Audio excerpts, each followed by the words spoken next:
دم نکلتا ہے ابن قریب زخم بے گناہ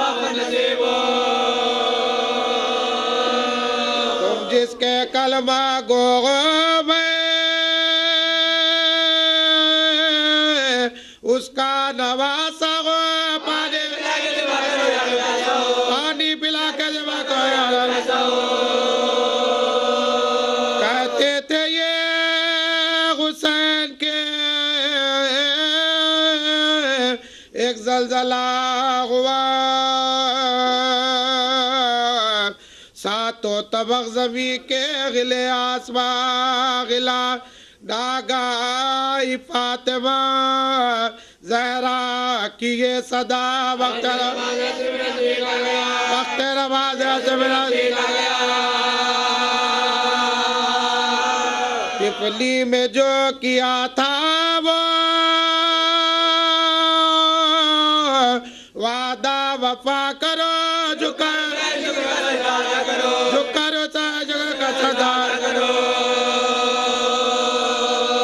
زب مرنے دور سے دیکھا یہ باجرہ شبر لئی کو پاس بلا کر یہ تمہیں کہا سبت رسول خاک پر بے ہوش پڑا کیا دیکھتا ہے وہ زخموں سے چور گئے تنے اطغر حسین کا جلد جا کے یہ مجدہ سن کے آ گیا لالچ میں وہ لئی خنجر پکڑ کے آیا قریب امام دی چھاتی پاؤں رکھ کے چڑھائی جو آستی تب دورے چشمے بات دیکھا تو کوئی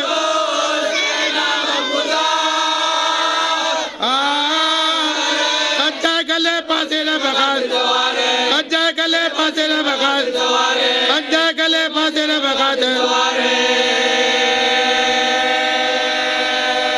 اس پر بھی کچھ نہ دل میں لئی کے اثر ہوا خنجر سے کاٹنے لگا مظلوم اس وقت آئی فاطمہ زہرا کی یہ صدا شبر میرا لال یہ ظلم مصطفیٰ کے نواسے کے حلقے پا خجر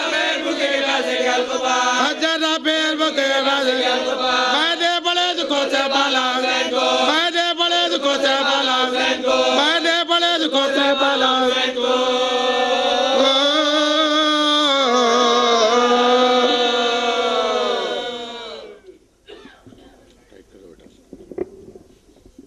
رحم اللہ من قرأ الفاتحہ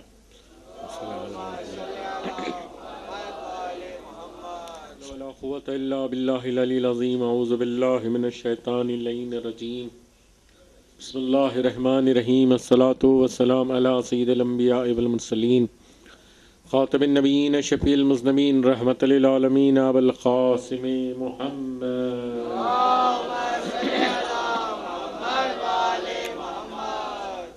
وعلى أهل بيته طيبين الطاهرين المعصومين المظلومين ولعنة الله على أعدائهم أجمعين من ليلنا هذا إلى قيام يوم الدين الشجاع الغضنفر قاسم طوبى وسقر الإمام المختار قاتل المنافقين والكفار قسيم الجنة والنار إمام المشارق والمغارب ونقطة دائرة المطالب الحمد لله الذي جعل كمال دينه وتمام نعمته بولایت امیر المومنین علی ابن ابی طالب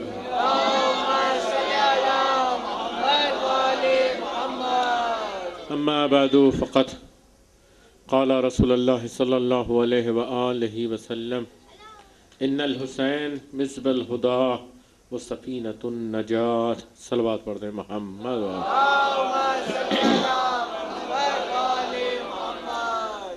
قبل اس کے کہ اس حدیث کے ذیل میں آپ حضرات کی خدمت میں چند کلمات کہوں، دعا کا معروضہ ہے آپ حضرات سے کہ اس مجلس میں ہر سال ہمارے برادر عزیز جناب نواب بھائی صاحب شرکت کیا کرتے تھے، اور وہ اس وقت علیل ہیں، آپریشن ہارٹ کا ہوا ہے، کامیاب ہو گیا ہے، مگر چونکہ کمزور ہو گئے اس لیے انہیں صلاح دی گئی کہ وہ آرام کریں.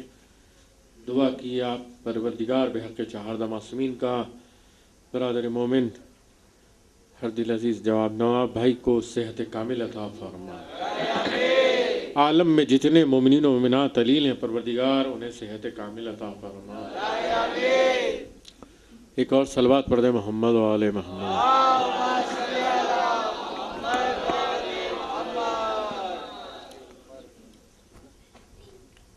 ایک اور صلوات پڑھیں محمد و آل محمد.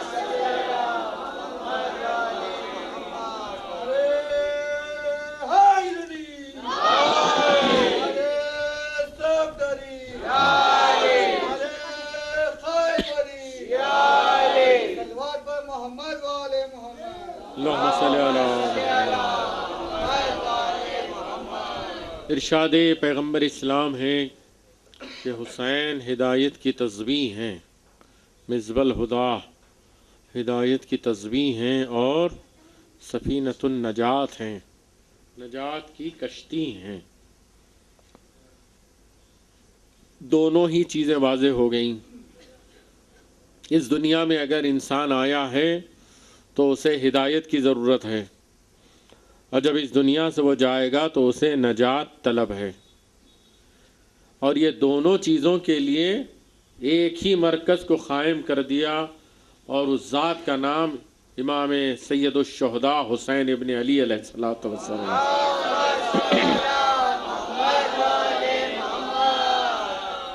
کہ جو امام حسین سے مربوط ہوا وہ ہدایت پا گیا، جس نے امام حسین کو چھوڑ دیا یقیناً وہ ہدایت سے محروم رہا. جب ہدایت سے محروم رہا تو نجات سے بھی محروم رہا. اسی لیے جب کوئی بھی انسان فکر کرتا ہے، چاہے اس دنیا کے علم کے متعلق چاہے آخرت کے متعلق، اسے مجلس حسین سے سب کچھ مل جاتا ہے، فرش عزا سے سب کچھ مل جاتا ہے. میں اکثر یہی کہا کرتا ہوں کہ شہزادی ثانیہ زہرا کا یہ بڑا اعجاز ہے کہ ایک ایسی یونیورسٹی ہمیں قائم کر کے دے دیا شہزادی نے کہ جہاں ہر عمر کے لوگ اپنے حساب سے علم لیتے ہیں اور اپنی نجات کا سامان مہیا کرتے ہیں. یہ ایک ایسے ہدایت کے مرکز کو قائم کیا ہے. دنیا کے مدرسے اور ہوں گے جہاں بچوں کے لیے اور ہیں، سن بلوغ پر پہنچنے والوں کے لیے اور ہے، اور دوسرے درجات ہوں گے، لیکن یہ ایسا مقام ہے. اسی لیے کائنات محو حیرت ہوتی ہے کہ محرم کا مہینہ آ جاتا ہے، یہاں علم کی بھی خیرات بڑھتی ہے، سخاوت کی بھی خیرات بڑھتی ہے، اور یہاں پر دولت کی بھی خیرات بڑھتی ہے، رزق بھی تقسیم ہوتا ہے. کوئی مومن یہ نہیں کہتا کہ میں اتنا تبرک تقسیم کر دیا ہوں اب فقیر ہو گیا ہوں، بلکہ یہ کہتا ہے کہ سال آئندہ اس سے زیادہ کر کے بتاؤں گا.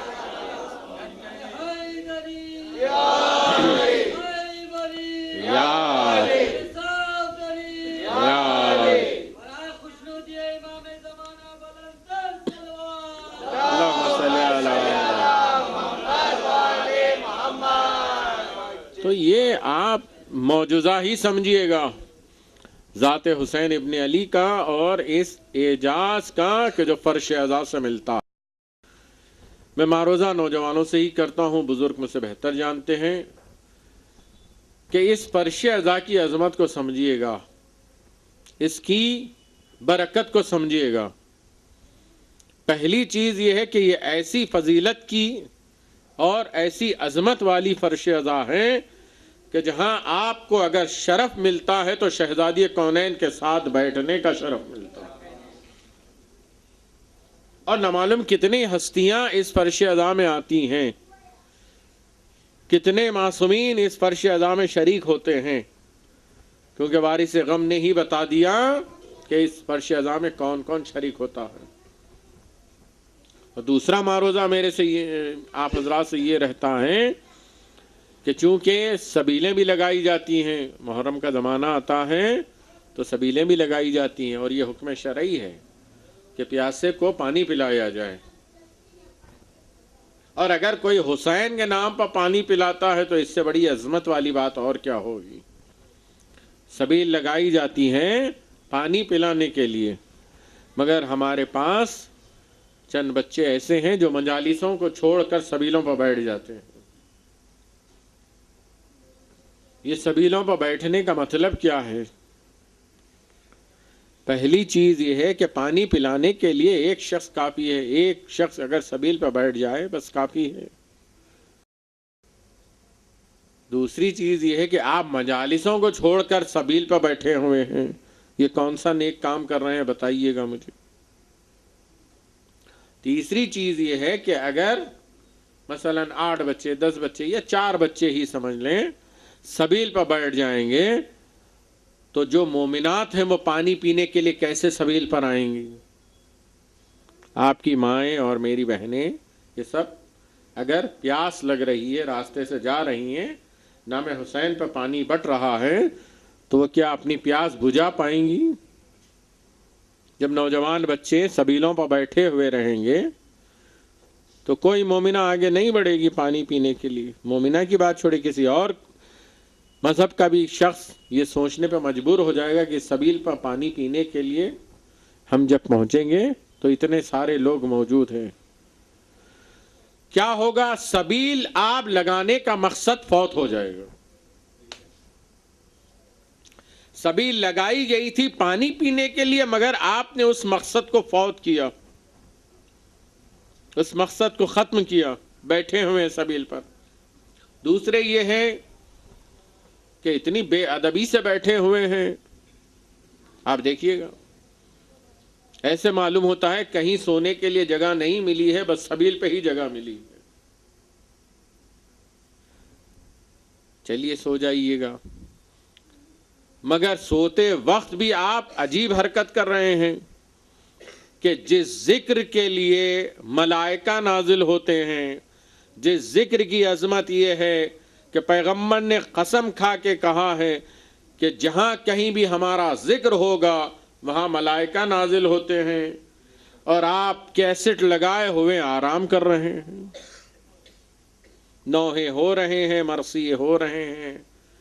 مولانا کی ایک کیسٹ لگا دی گئی، وہ ایسے ایسے آیتیں پڑھ رہے ہیں، حدیثیں پڑھ رہے ہیں، تفسیر سمجھا رہے ہیں، مصائب سید الشہداء کربلا کے مصائب پڑھ رہے ہیں، اور آپ وہاں خود ذکر کی بے حرمتی کرتے ہوئے نظر آ رہے ہیں.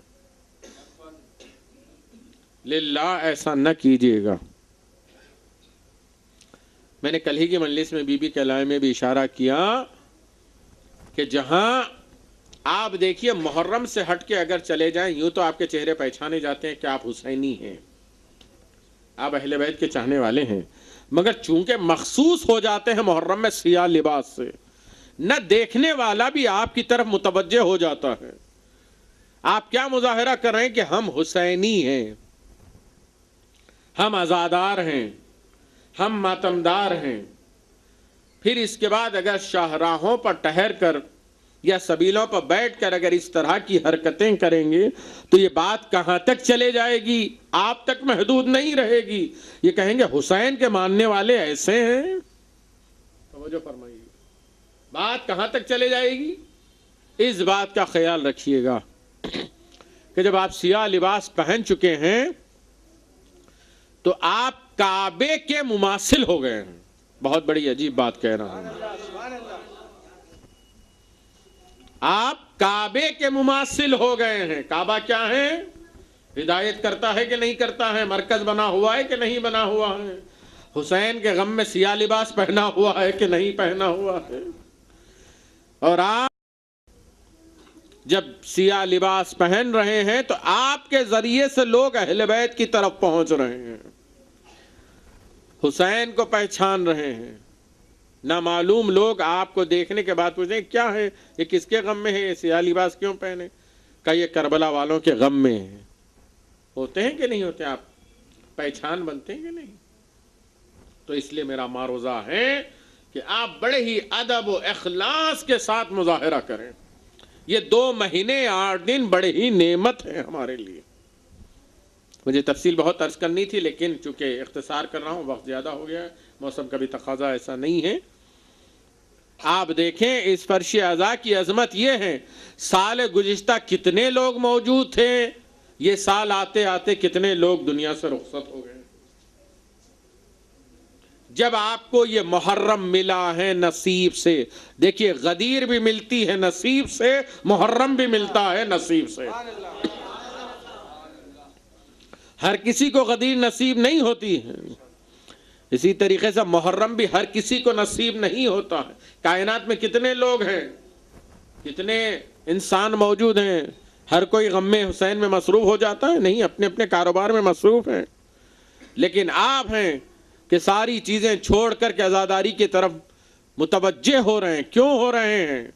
اس لیے کہ آپ پر شہزادی کا کرم ہے، آپ پر خدا کی عنایت ہے، آپ پر خدا کی رحمت ہے، نعمت ہے یہ عزاداری، اس کی حفاظت کرنا آپ کا کام ہے۔ اور آپ کے اور میرے زمانے کے امام اجل اللہ تعالی فرجہ کی دعائیں پانا اور ان کی مدد پانا آپ کا حق ہے، بشرط ہے کہ آپ عزادار بن کے رہیں، بشرط ہے کہ آپ ماتمدار بن کے، آپ سیدہ کے قلب کی تسکین بن کر رہیں۔ کہہ چکا میں جو کہنا تھا۔ اسی طرح اگر ماتم کے لیے کہیں جا رہے ہیں، صبر و تحمل کا، استقلال کا مظاہرہ کیجیے گا۔ کتنی انجمنیں آپس میں، ہمیں واضح نہیں کر سکتا، ایک انجمن اگر ماتم کر رہی ہے تو اس کو خیال کرنا چاہیے کہ میرے پیچھے دوسری انجمن بھی کھڑی ہوئی ہے شہزادی کو پرسا دینے کے لیے۔ اب جب اس انجمن کا موقع مل گیا ہے تو اسے بھی چاہیے کہ دوسرے مومنین کا، دوسرے عزادار کا خیال رکھنا چاہیے۔ واللہ میں آپ سے کہہ دوں یہ شریعت کا مسئلہ ہے، اب آ گئی ہے تو بات سن لیجئے گا۔ کیا ہے شریعت کا مسئلہ؟ آپ مسجد میں نماز اگر پڑھنے جاتے ہیں، واجب نماز آپ مسجد میں پڑھیں، آپ کے اور میرے چھٹے امام امام جعفر صادق علیہ السلام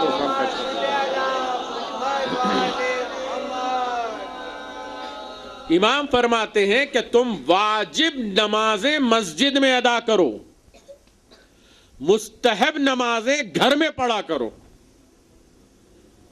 علامہ شیخ صدوق رحمہ اس کی 2 علتیں بتاتے ہیں کہ گھر میں مستحب نماز پڑھنے کے لیے کیوں کہا۔ اس کی 2 علتیں ہیں۔ کیا علت ہیں؟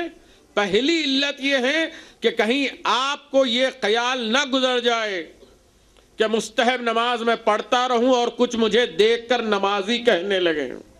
توجہ فرمائیے، اگر ایسا ہوا تو آپ کی نمازیں گئیں، آپ نے اسے دکھانے کے لیے نمازیں پڑھی ہے، خدا کی خوشنودی کے لیے نماز نہیں پڑھی ہے۔ صلوات پڑھ دے محمد علیہ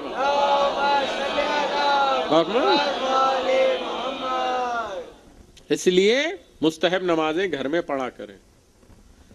دوسری کیا علت بتائی گئی ہے کہ جیسے آپ مسجد میں واجب نماز پڑھ رہے ہیں تو مستحب نمازیں آپ گھر میں پڑھیں تاکہ گھر میں بھی آپ کے برکتیں نازل ہوتی رہیں۔ اب عزاداری کی عظمت کو سمجھیے گا کہ ہم بارگاہ میں بھی عزاداری کرتے ہیں، گھر میں بھی عزاداری کرتے ہیں، راہ پر بھی عزاداری کرتے ہیں اور مخصوص مقامات پر بھی عزاداری کرتے ہیں۔ کہاں کہاں ہم برکتیں حاصل کر رہے ہیں، کہاں کہاں، مگر یہ سوچئے گا کہ اگر کسی کو دکھانے کے لیے عزاداری کی ہے، دلوں کا حال آپ اور میں نہیں جاننے والے ہیں، سیدہ جاننے والی ہے۔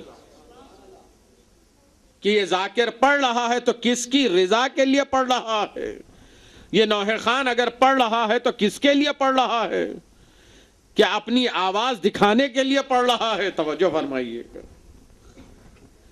یا لوگوں میں مشہور ہونے کے لیے پڑھ رہا ہے کہ بڑا اچھا نوحہ خان ہے؟ ہر بات کی ایک نیت ہوتی ہے اور علت ہوتی ہے، اس نیت کو پاک بنائیے۔ جملہ نظر کر رہا ہوں آپ کا، اور میرے معصوم کا جملہ ہے، میرا نہیں ہے۔ امام فرماتے ہیں ہر عمل کی ایک نیت ہوتی ہے، اگر وہ نیت خالص ہو تو عمل میں نکھار آ جاتا ہے۔ صلوات پڑھ دیں محمد علیہ محمد۔ نیت اگر خالص ہو تو عمل میں نکھار آ جاتا ہے۔ اب دنیا خود اس عمل کی طرف متوجہ ہو جاتی ہے۔ اب آپ کو کہنے کی ضرورت نہیں ہے کہ میں نے ایسا کیا ہے، میں نے ایسا کیا، دنیا آپ کی تعریف میں پیچھے لگ جاتی ہے۔ یہ ہے خدا کا کرم۔ اسی طرح عزاداری کا بھی حصہ ہے۔ جب آپ عزاداری کر رہے ہیں تو پہلے اپنے قلب کو مطمئن کیجئے گا، کیا میں نے عزاداری ویسے کی ہے جیسے سیدہ چاہتی تھی؟ کیا میں نے ماتم ویسے کیا ہے جیسے میرے مولا چاہتے تھے؟ بس یہی ہے عزاداری کا 2 مہینے 8 دن کا مطلب یہی ہے۔ اور عزیزوں، یہ ماتم ایسا عظیم ترین ماتم، خدا ہم سب کو یہ ایام کربلا میں کرنا نصیب کرے۔ یہ ایام، ان کی عظمت کا اندازہ لگائیے جا، سال بھر انتظار کیا جاتا ہے۔ یہ ایام مخصوصہ کائنات کے گوشے گوشے میں عزاداری حسین ہوتی ہے،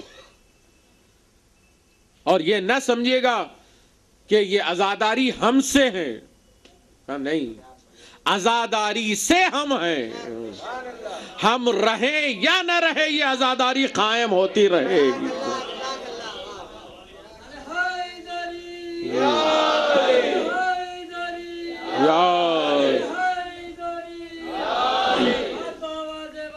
اللہم صلی علی محمد۔ بلکہ اس سے بہتر جملہ آپ کی نظر کر دوں، اگر ہم زندہ ہیں تو اس عزاداری کے طفیل میں زندہ ہیں، اور اس دنیا سے جانے کے بعد بھی اگر زندہ رہیں گے تو اسی عزاداری کی وجہ سے رہیں گے۔ اس عزاداری کی عظمت کو سمجھے گا۔ یہ عزاداری معمولی بات نہیں ہے، یہ ہر کسی کو نصیب ہونے والی نہیں ہے۔ ہاں، فاطمہ جس پر کرم کر دے اسے یہ عزاداری نصیب ہو۔ یا یہ عزاداری کا مطلب اگر سمجھنا چاہتے ہو تو حبیب ابن مظاہر سے سمجھیں کہ جو شہید کربلا بھی ہے، صحابی حسین بھی ہے، عزیز حسین بھی ہے، جسے زینب کا سلام ملا ہے، اس نے اگر خواہش کی تو اس عزاداری میں شریک ہونے کی خواہش کی ہے۔ اس کی عظمت کو سمجھیے گا۔ اور سال بھر انتظار کیا جاتا ہے کہ محرم آ رہا ہے، اور جیسے ہی چاند نمودار ہو جاتا ہے ہمارے عزاخانے استاد ہو جاتے ہیں عزیزو، اور جیسے ہی عزاخانے استاد ہو جاتے ہیں آپ کا دل خود گواہی دیتا ہے کہ مہمان کربلا آ گئے۔ جب کبھی بھی علم کی طرف نظر پڑتی ہے عباس نظر آ جاتے ہیں، جب کبھی بھی کوئی جھولے کی طرف نظر پڑتی ہے حسین کا چشمہ آ جاتا ہے۔ یہ ہے عزاداری کہ ہم خود محسوس کر سکتے ہیں کہ تبرکات جو ہمیں ملے ہیں، یہ تبرکات ہمیں کہاں کس منزل پر پہنچا دیتے ہیں۔ خدا اس عزاداری کے اور اس عزاخانے کے استاد کرنے والوں کو سلامت رکھے۔ مگر ہم چلے جائیں تو یہی بھی سوچ کر جاتے ہیں کہ ہمارے بعد بھی ہماری نسل اس عزاداری کے حصے دار ہے اور وہ عزاداری کرے۔ ایک نابینا کہ جس کی ایک جوان بیٹی تھی،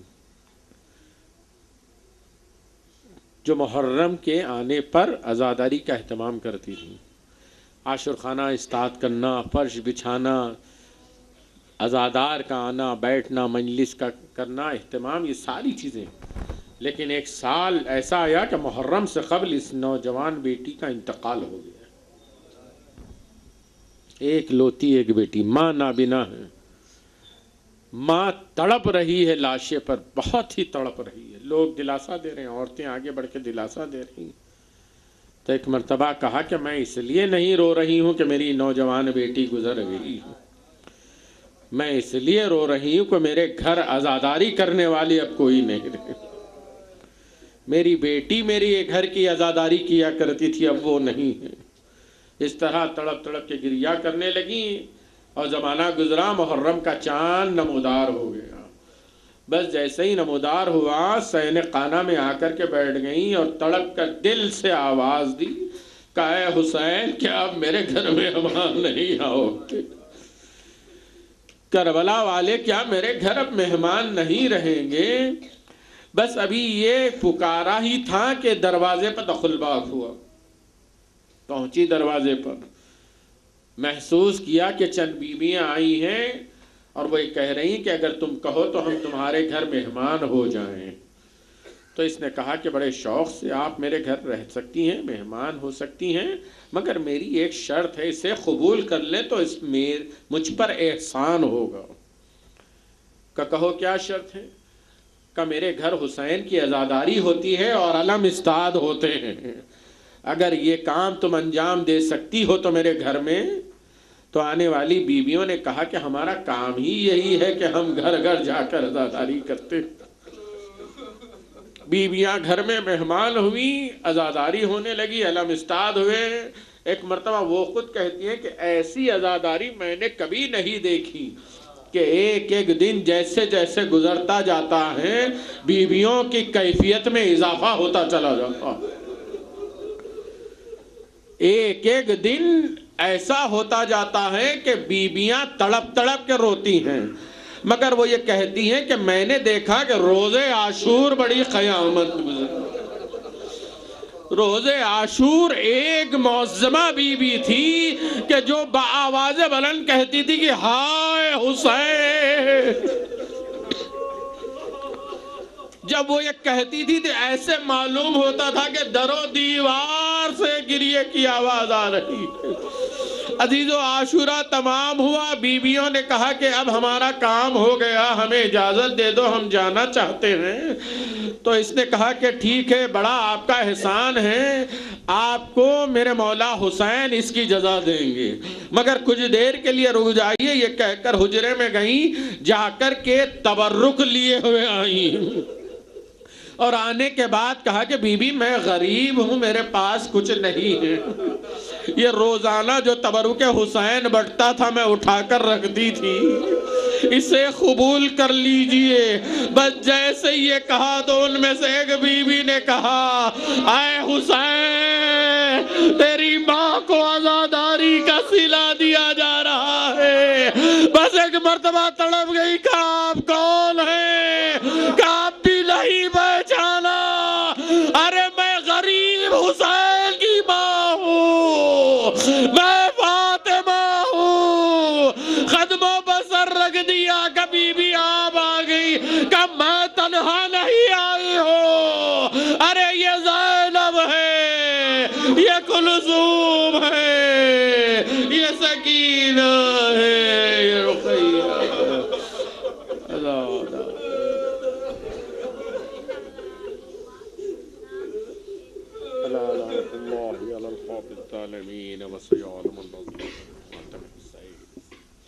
اے شبیہ پیغمبر، اے شبیہ پیغمبر علی، اے شبیہ پیغمبر، شبیہ پیغمبر علی، اے شبیہ پیغمبر علی، اے شبیہ پیغمبر۔